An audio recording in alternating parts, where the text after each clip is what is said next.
Welcome to Not Last Week Tonight. My name is Claire Reard. I am the Legislative Director for ASPCC Cascade, and today we're talking about Title IX. Quick trigger warning. Title IX is in part about sexual assault, so if you're sensitive to descriptions of sexual violence, don't worry, this is all policy stuff.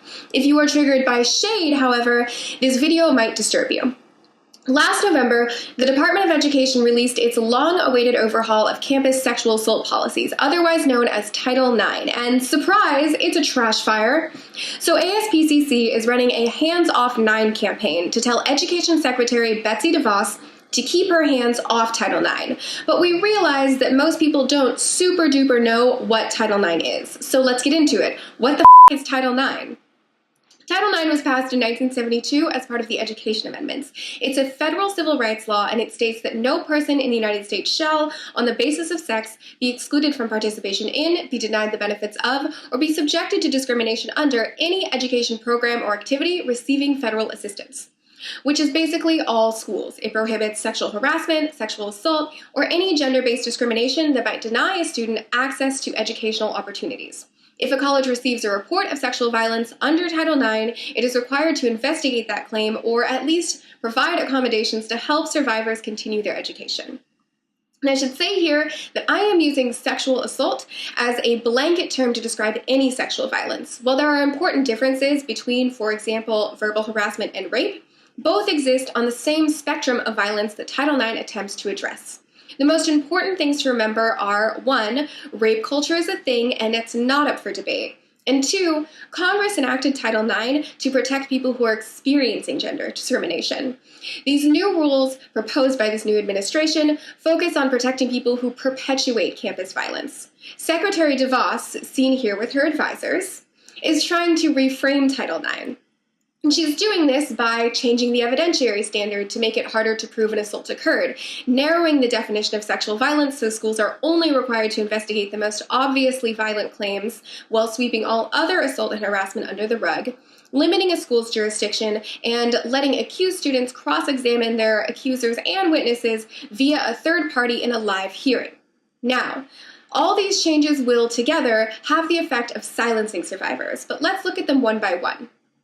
Evidentiary standards. So the Obama administration made it a priority to crack down on schools that weren't taking campus sexual assault seriously. Before Obama, colleges could get away with dismissing assault allegations, which is a huge issue because rape is rampant on Earth, and certainly in college. So in 2011, the Obama administration issued the Dear Colleague Letter, or the DCL, advising all colleges to use the preponderance of the evidence standard to determine guilt in sexual assault cases. Back in September of 2017, a mere 1,000 years ago, Education Secretary and sentient knockoff coach bag, Betsy DeVos, announced that the department would rescind the 2011 letter, signaling to schools that they would no longer be seriously held accountable for how well they were adhering to Title IX. It's no surprise, then, that the new rules would allow for a higher standard of evidence than the preponderance standard. And I know what some of you are thinking. Claire, you keep saying preponderance like I know what that means. So what is the preponderance standard? Well, there are 3 evidentiary standards. 1, the highest standard, is beyond a reasonable doubt. As in, the evidence that someone is guilty of a crime is so convincing that no reasonable person would question the defendant's guilt. We use this in criminal courts because the consequence in that setting is loss of life and liberty.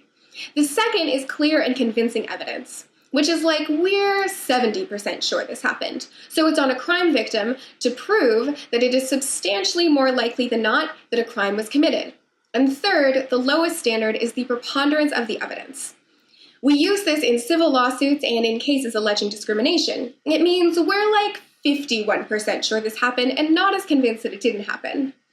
The lower standard is used in civil suits because no one's losing any rights. They're just being sued or losing a privilege. One of the arguments against using a lower standard of evidence is that courts use a higher standard when they deal with sex crimes.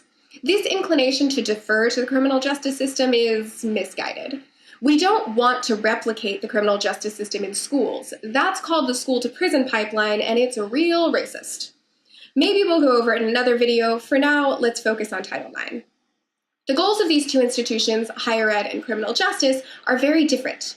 A criminal court's goals are punishment and incarceration, while schools are concerned with equity. So in order to achieve the goals of higher education, it's necessary to continue using the lower standard of evidence. Critics also claim that the preponderance standard is unfair to accused students because, they say, it doesn't provide adequate due process protections. They're wrong. And yet, the Department of Education is both sidesing this issue. It's been building its Title IX policies on a false equivalence between the experience of a student reporting sexual assault and that of a student accused of it.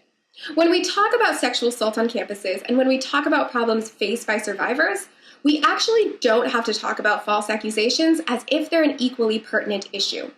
False accusations just aren't that common. Men are more likely to experience sexual violence than to be falsely accused of it, and even the most sympathetic studies find that between 92 and 98% of assault allegations are true.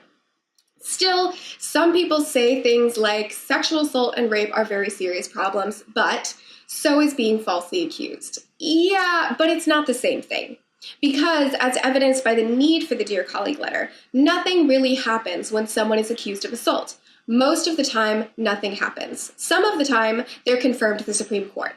Twice that's happened.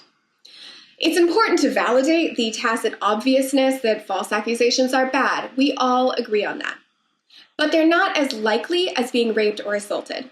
Being punished for something you didn't do is serious, like plane crashing into your house serious. But like a plane crashing into your house, the chances are extremely slim. The DCL was issued because colleges aren't disciplining students for assault, even when they're found responsible for it. Could Title IX be improved? No duh.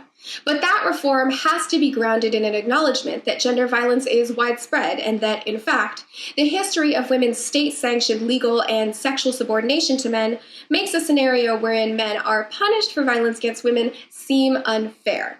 When you're not used to being held accountable for your actions, accountability can feel like unfairness. Any policy that doesn't acknowledge this full history and context of the issue is irresponsible. Title IX is a civil rights law. We use the preponderance standard in all other cases alleging civil rights violations on campus. There's no office for quasi-criminal boners in the Department of Education because Title IX isn't about criminalizing boners. Title IX is enforced by the Office for Civil Rights because it's a civil rights issue. We don't need to carve out some special protection for accused pervs. So that's the first policy change proposed by DeVos, a woman who could not articulate the role of the Office for Civil Rights. Excuse me while I shoot fire out of my eyes. The other changes are pretty straightforward. So a change to the definition of assault under Title IX, quoting the super nerdy site Vox, that's Vox with a V, not an F. The 2011 guidelines define sexual harassment as unwelcome conduct of a sexual nature, but the new rules set a stricter standard for what constitutes harassment, defining it as unwelcome conduct on the basis of sex that is so severe, pervasive, and objectively offensive that it denies a person access to the school's education program or activity. That is so many words and so unhelpful. This is reminiscent of the old not that bad response to gender violence. Under the new definition, schools could ignore incidents that don't look like the purge. Next, jurisdiction. The current regulations require schools to process cases of assault that occur on and off campus. The new rules would ease that regulation by allowing schools to ignore off-campus incidents. This is especially significant for PCC students because we don't have campus housing, no one lives on campus, and our student body is huge, like larger than the entire population of Rhode Island huge.